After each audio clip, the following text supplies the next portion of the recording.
வக்கரதுண்ட மகாகாய சூரியகோடி சமப்பிரப ஹவிக்னம் குருமே தேவ சர்வகாரியேஷு சர்வதா. தென்னாட்டுடைய சிவனே போற்றி, என் நாட்டவர்க்கும் இறைவா போற்றி. அன்பர்களே, நண்பர்களே, இந்த புத்தம் புதிய காணொலியில் உங்கள் அத்துணை பேரையும் வரவேற்பதில் மிக்க மகிழ்ச்சி கொள்கிறேன். இன்றைக்கு வருகின்ற ஆங்கில புத்தாண்டு 2026. இப்போ 2025 வருஷம் இப்போதான் ஆரம்பித்த மாதிரி இருந்தது. கை நொடி சொடுக்கிறதுக்குள்ளேயும் முடிஞ்சு போச்சு. அவ்வளோ வேகமான ஒரு ஆண்டு. இந்த 2025 பல கிரக மாற்றங்களையும் நிகழ்வுகளையும் நம்ம பார்த்தோம். நம் எல்லோருடைய 12 ராசிகளுக்குடைய அத்தனை பேருக்கும் வாழ்க்கையில முன்னாடியோ பின்னாடியோ நிறைய மாற்றங்கள் நடந்திருக்கு. நிறைய நல்ல விஷயங்கள், நிறைய போராட்டங்கள், நிறைய சிக்கல்கள், நிறைய சவால்கள், நிறைய சாதனைகள் எல்லாமே நடந்திருக்கு. பல பேருடைய வாழ்க்கை மாறி இருக்கு. அதே மாதிரி வருகின்ற ஆங்கில புத்தாண்டு 2026 எப்படி இருக்கும்? பிரத்யேகமான ஸ்பெஷல் சீரியஸ் புத்தாண்டு, ஆங்கில புத்தாண்டு சிறப்பு பலன்கள் 2026.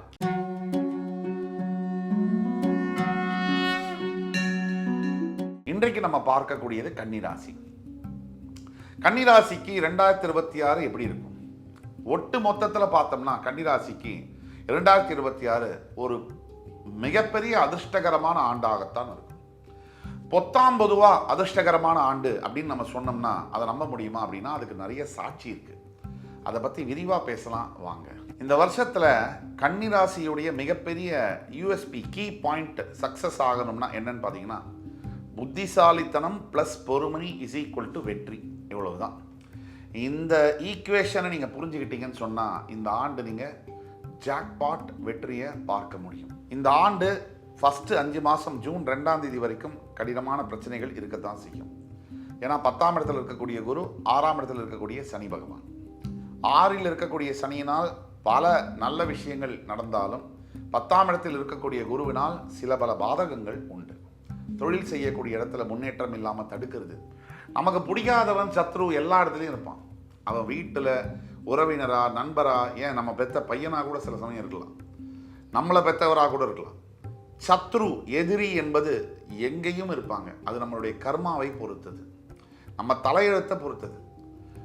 இந்த மாதிரி கிரக சூழ்நிலைகள், அதாவது 10ஆம் இடத்துல குரு தனிச்சிருக்கும் போது என்ன நடக்கும் அப்படின்னா, முளைப்பாங்க. புதுசாக வேலை செய்யக்கூடிய இடத்துல நல்லா இருந்த ஒரு மேனேஜர் கூட நம்மளை பார்த்தா கடுப்பாவார், நம்மளை பார்த்தா எரிச்சல் வரும். அவருக்கு நமக்கு ப்ரமோஷன் வேணாம்னு நினைப்பாரு, ஆன்சைட் ஆப்பர்ச்சுனிட்டி இவனுக்கு கொடுக்கூடாதுன்னு நினைப்பாரு. இதெல்லாம் நடக்கும். அதைத்தான் நம்ம சொல்கிறோம். ஆனால் ஜூன் 2க்கு பிறகு உங்களுக்கு அந்த டைம் டேக் ஆஃப் அப்படின்னு சொல்கிறோம், த கோல்டன் டைம் டேக் ஆஃப்னு. அப்போ கன்னிராசிக்கு எப்போ கடகத்துக்கு 11ஆம் வீட்டுக்கு குரு பகவான் உச்சம் பெறுகிறாரோ அவர் உங்களுடைய உபஜயஸ்தானம் 3, உங்களுடைய 5ஆம் இடம் மகரம், உங்களுடைய 7ஆம் இடம் மீனம், இந்த 3 இடத்தையும் பார்ப்பார். 3, 5, 7 இந்த இடங்களை குரு பார்வை விடும். அப்போ சனியும் பெயர்ந்து உங்களுடைய 7ஆம் வீட்டுக்கு வந்தாலும், கண்டக சனியாக இருந்தாலும் குரு பார்வையின் மூலியமாக சனி அமைதியாவார். இதுதான் இந்த ஈக்குவேஷன் தான். கன்னி ராசியை பொறுத்த வரைக்கும் வருகின்ற ஒரு புத்தாண்டு ஜூன் 2க்கு பிறகு ஒரு மிகப்பெரிய ஒரு கோல்டன் புத்தாண்டாக தான் நம்ம அந்த காலங்கள் நமக்கான காலமாக பார்க்க முடியும். ஜனவரி முதல் ஜூன் வரை 2ஆம் தேதி வரை என்ன நடக்கும்? குரு 10ஆம் இடத்துல இருக்கிற காரணத்தினால ஒரே வேலையில் நீங்கள் தக்க வச்சிட்டீங்க அப்படின்னாலே அது உலக சாதனைன்னு சொல்லலாம். அது ரொம்ப கடினமாக இருக்கும். மேனேஜருடைய பிரச்சனைகள், கூட வேலை பார்க்கக்கூடிய சக ஊழியர்களுடைய காசிப்பிங், அதாவது தொந்தரவு, முன்னாடி ஒன்று பேசி பின்னாடி ஒன்று குத்துறது. வேலை செய்யக்கூடிய இடத்துல இருக்கக்கூடிய போட்டி, பொறாமை, வஞ்சம், அதாவது யாரை ரொம்ப நம்பி நம்ம சொந்த விஷயத்தெல்லாம் பேசுகிறோமோ அங்கே தான் பிரச்சனை உங்களுக்கு காத்திருக்கு. நம்பிக்கைன்னா என்னன்னா, எவ்வளவு நம்பினாலும் நம்பலைனாலும் வரம்பு அப்படின்னு ஒன்று இருக்குது, லிமிட். நீங்கள் எவ்வளோ வேணால் நம்பினாலும் நம்பலைனாலும் அந்த வரம்பை நீங்களும் மீறக்கூடாது, அடுத்தவங்களையும் அந்த வரம்பை மீறி உள்ள வர விடக்கூடாது. இல்லைன்னா உறவுகளை சமாளிக்கிறதும் கஷ்டம். வாழ்க்கையில் நம்மளே பிரச்சனையை நம்மளே சர்வசாதாரணமாக ஏற்படுத்திட்டு அது பின்னாடி துரத்தி சால்வ் பண்ணுறதுங்கிறது கடினமான ஒரு விஷயம். நீங்கள் விளையாட்டுக்காக ஏதோ கொஞ்சம் பேசுகிறேன், மனசு பாரமாக இருக்குது, ஒரு கொலிக்கிட்ட பகிர்ந்துக்கலான்னு பகிர்ந்தீங்கன்னா பர்சனல் விஷயத்த பின்னாடி அதுவே உங்களுக்கு பாதகமாக முடியும். எந்தெந்த விஷயத்தில் எச்சரிக்கையாக இருக்கணும், தேவையில்லாத கான்வர்சேஷன்ஸ், உரையாடல்கள், தேவையில்லாத அதிகப்படியாக பர்சனல் விஷயத்தை ஷேர் பண்ணுறது, இந்த காசிப்பிங்கில் ஈடுபடுறது, இல்லை ஒரு சாராரை சப்போர்ட் பண்ணி பேசுறது, அதே மாதிரி ஒரு வருஷம் தவம் மாதிரி இருக்கணும். இந்த எந்த ஒரு பிரச்சனையிலும் ஈடுபடாமல் இருக்கிறது மிகப்பெரிய விஷயம். யாரையும் பர்டிகுலராக ஒரு குரூப் இருப்பாங்க ஆஃபீஸ்லலாம், அந்த ஒரு குரூப்பை நான் சப்போர்ட் பண்ணுறேன், அது வேண்டாம். நீங்கள் சமநிலையில் நீங்கள் இருந்தீங்கனாலே பெரிய விஷயம். எதையும் கண்டுக்காதீங்க, உங்கள் வேலையை நீங்கள் பாருங்கள், அதில் மட்டும் கவனமாக இருங்க.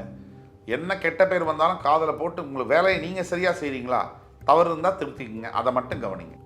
இப்போ ஜூன் 2ஆம் தேதிக்கு அப்புறம் குரு பயிற்சியாகி கடகராசிக்கு குரு உச்சம் பெற்ற உடன் கன்னிக்கு அங்கே தான் ஜாக்பாட் ஆரம்பம். எந்த வேலை செய்கிற இடத்துல பிரச்சனைகள்லாம் உங்களை அவமானப்படுத்தி அசிங்கப்படுத்தி உங்களால் முடியாதுன்னு உங்களை ஹியூமிலியேட் பண்ணியெல்லாம் பண்ணாங்களோ, அதே இடத்துல உங்களோட சாதனை, உங்களுடைய உழைப்புக்கான மரியாதை, அங்கீகாரம் எல்லாம் கிடைக்கும். அதுக்கு பொறுமை தேவை. அடுத்த 5 மாதம் பொறுமையாக இருக்கணும், கடிச்சிட்டு இருக்கணும், பல்ல கடிச்சிட்டு வேலை செய்யணும், அவ்வளோதான். வேலை செய்யக்கூடிய இடத்துல நிறைய பிரச்சனை வருது அப்படின்னு சொன்னால் நீங்கள் வேலை மாற்றங்களுக்காக வெயிட் பண்ணுறீங்கனாலும் ஜூன் 2க்கு பிறகு தான் முயற்சியே பண்ணணும். அதுக்கு முன்னாடி முயற்சி பண்ணால் அது சரியாக செட் ஆகாது. அதே மாதிரி ஃபாரின் ஆப்பர்ச்சுனிட்டிஸ் எல்லாம் ஜூன் 2க்கு பிறகு தான் வரும். சனி கண்டக சனியாக மாறினாலும் குரு பார்வை இருக்கிறதுனால, அது காலபுருஷ தத்துவத்துக்கு 12ஆம் இடத்துல குரு பார்வை விழுறதுனால, அது உங்களுக்கு லாபஸ்தானத்தில் அந்த குரு உட்கார்றதுனால கண்டிப்பாக ஃபாரினில் செட்டில் ஆகக்கூடிய யோகம் எல்லாம் ஜூனுக்கு பிறகு. ராகு கேது மாற்றம் அந்த வருஷத்தோட கடைசியில் வர்றதுனால ராகு தற்சமயம் 6ஆம் வீட்டிலேருந்து 5ஆம் வீட்டுக்கு வருவார். கேது தற்சமயம் 12ஆம் வீட்டிலேருந்து 11ஆம் வீட்டுக்கு போவார். அப்படி வரும்போது தூக்கத்தில் சில பாதிப்புகள் இருக்கும். இப்போ இருக்கக்கூடிய 6ஆம் இட ராகு 12ஆம் இட கேதுவினாலையும் தூக்க பிரச்சனைகள் உண்டு. ஆனால் அடுத்த ஆண்டு கடைசியில் அந்த தூக்க சம்பந்தப்பட்ட பிரச்சனைகள்லாம் கொஞ்சம் கொஞ்சமாக தான் மாறும், ஒரேடியாக மாறாது. அதே மாதிரி இந்த இரவு நேரத்தில் அதிகப்படியான சிந்தனைகள், மனம் அலைப்பாய்வது, நிம்மதி இல்லாத மாதிரி ஃபீல் பண்ணுறதெல்லாம் இப்போ இருக்கும். அடுத்த வருஷம் இறுதிக்கு அப்புறம், நவம்பருக்கு அப்புறம் அது மாறும். இப்போ பெண் கன்னிராசி நேயர்களுக்கான சனிப்பெயர்ச்சிக்கான பலன்கள் எப்படின்னு பார்த்தீங்கன்னா சற்று மாறுபட்டு இருக்கும். இந்த தேவையில்லாத காதல்கள், அந்த காதலில் பிரிவு, இந்த காதலை பிரித்து விடுறது சனி பகவான் உங்களுக்கு கெட்டது பண்ணல, நல்லது பண்ணுறாருன்னு நினைக்கிறேன். அதே மாதிரி காதல் திருமணமாக ஆகப்போகுது அப்படின்னு சொன்னால் நீங்கள் கொஞ்சம் வெயிட் பண்ணி திருமணம் பண்ணுறது நல்லது நவம்பருக்கு பிறகு. ஏன்னா பல சட்ட சிக்கல்கள் அதில் வரக்கூடிய வாய்ப்புகள் உண்டு. பின்னாடி மேரிட் லைஃப்லையும் நல்லா இருக்கிறதுக்கு கொஞ்சம் டைம் கேப் கொடுத்து மேரேஜ் பண்ணுறது நல்லது. உறவுகள்லேயே கூட நிறைய பிரச்சனைகள் வரும். உங்களுக்கு யாரை பிடிக்குமோ சொந்தக்காரங்களே அவங்க உங்களை எதிரியாக பார்க்கக்கூடிய நிலைமையெல்லாம் வரக்கூடிய வாய்ப்புகள் இருக்குது. இருந்தாலும் இதெல்லாம் ஆண்டுடைய கடைசியில் அதுவே மாறும், தன்னாலேயே நிறைய நல்ல மாற்றம். இந்த கல்வி சார்ந்து மாணவர்கள் சார்ந்த பலன்கள் கன்னிராசியில் இருக்கக்கூடிய மாணவர்களுக்கு எப்படி இருக்குன்னு சொன்னால், நல்ல கல்வி திறன் வெளிப்படுத்தக்கூடிய தன்மை, நீங்கள் நினைச்சபடி நினைச்ச தேர்வில் வெற்றி பெறக்கூடிய தன்மைகள் நிறையா இருக்கும். ஆனால் அது எளிதில் கிடைக்காது. நிறைய சிரமப்பட்டு தான், அந்த உழைச்சி தான் அந்த இடத்த பிடிக்க வேண்டியதாக இருக்கும். நிறைய காம்படிட்டிவ் எக்ஸாம்ஸில் பங்கெடுத்துக்கலாம், வெற்றி பெறுவதற்கான வாய்ப்புகள் உண்டு. அரசாங்கம் சம்மந்தப்பட்ட தேர்வுகளில் பங்கெடுத்திங்கன்னா கண்டிப்பாக ஜெயிக்கக்கூடிய வாய்ப்புகள் உண்டு. ஒட்டுமொத்த மாணவர்களும் கொஞ்சம் அந்த கவனச்சிதைவு இருக்கும். இருந்தாலும் அதை தாண்டி வெற்றி பெறுவதற்கு தொடர் முயற்சி, தொடர் பயிற்சி என்பது அவசியம். மார்ச் 6ஆம் தேதிக்கு பிறகு கவனச்சிதறல்கள் அதிகமாகும். அதனால் ஜூன் 2க்கு பிறகு அதே நிறைய ஃபோக்கஸ், கல்வியில் நிறைய வெற்றி, எளிதில் வெற்றி பெறக்கூடிய தன்மை, மனசில் ஒரு தன்னம்பிக்கை, இதெல்லாம் மாணவர்களுக்கு பிறக்கும். பெருசாக இன்வெஸ்ட்மெண்ட்லாம் பண்ணக்கூடாது கன்னிராசினியர்கள் இந்த நேரத்தில். அது பேக் ஃபயர் ஆகக்கூடிய வாய்ப்புகள் இருக்குது. எஸ்பெஷலி ஷேர் மார்க்கெட்டில் நான் இன்வெஸ்ட் பண்ணுறேன், நான் அதில் இன்வெஸ்ட் பண்ணுறேன், இதில் இன்வெஸ்ட் பண்ணுறேன், இதெல்லாம் தேவையில்லை. முடிஞ்சால் கோல்டுலேயோ சில்வர்லேயோ இன்வெஸ்ட் பண்ணுங்கள், பொறுமையாக இருங்க. அது ஆன்லைனில் வாங்குங்க, ப்ராடக்டாக வாங்காதீங்க. அதை ஒரு ஆன்லைனில் கோல்டு இன்வெஸ்ட்மெண்ட்டாக வாங்கிட்டீங்கன்னா, அதாவது ஒரு ஆன்லைன் இன்வெஸ்ட்மெண்ட்டாக பண்ணும்போது அது நிறைய ப்ராஃபிட் வரக்கூடிய வாய்ப்புகள் உண்டு. ஆன்லைன் கோல்டு சில்வரில் இன்வெஸ்ட் பண்ணுங்கள், அது நிறைய ப்ராஃபிட் வரக்கூடிய வாய்ப்புகள் உண்டு.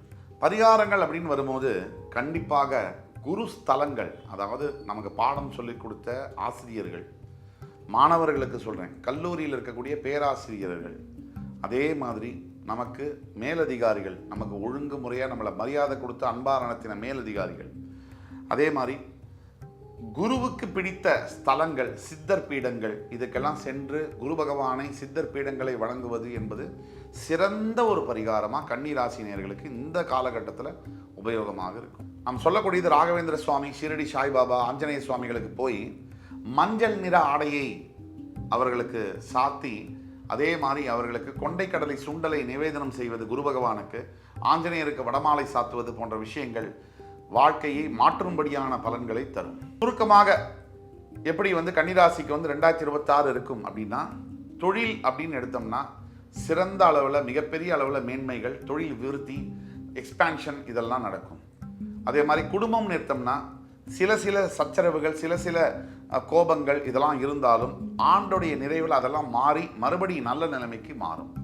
குழந்தைகள் அப்படின்னு எடுத்தோம்னா கல்வியில் கொஞ்சம் கவனச்சிதறல்கள் இருக்கும் ஆண்டுடைய முதல் 5 மாதங்கள். அதுக்கு பிறகு தன்னாலேயே மாறி மிகப்பெரிய அளவில் கல்வி கற்கக்கூடிய, நம்ம நினச்ச இடத்துல போஸ்ட் கிராஜுவேஷன் பண்ணக்கூடிய அமைப்புகள்லாம் வரும். வெளிநாடு வாய்ப்புகள் அப்படின்னு எடுத்தோம்னா இதை விட ஒரு சிறந்த ஆண்டு கன்னிராசினியர்களுக்கு இல்லை. அதே மாதிரி ஆன்மீகம்னு எடுத்திங்கன்னா நிறைய ஆன்மீக ஈர்ப்புகள் கன்னிராசிக்கு இந்த ஆண்டு உருவாகும். கடவுளை போய் பார்க்கணும், வேண்டணும், இல்லை கடவுளை உணர்வது. கடவுள் என்பது உணரக்கூடிய ஒரு சக்தி. அதை அதை உணர்ந்து நம்ம செயல்படணும், பக்தியாக இருக்கணும், நேர்மையாக இருக்கணும், இப்படியெல்லாம் எண்ணங்கள் வரும். ஒட்டு மொத்தத்தில் கன்னிராசி என்பவர்களுக்கு வருகின்ற ஆங்கில புத்தாண்டு ஒரு வரப்பிரசாதமான ஆண்டு.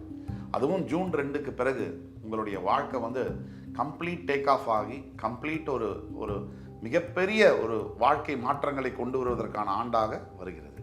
இந்த எபிசோடு உங்களுக்கு பிடிச்சிருக்கும்னு நம்புறேன். அடுத்து வரும் எபிசோடில் வேறொரு சந்தர்ப்பத்தில் உங்கள் அத்துணை பேரையும் சந்திக்கும் வரை உங்களிடமிருந்து விடைபெறுவது உங்கள் சுபாஷ் பாலகிருஷ்ணன். நன்றி, வணக்கம், வாழ்க வளமுடன்.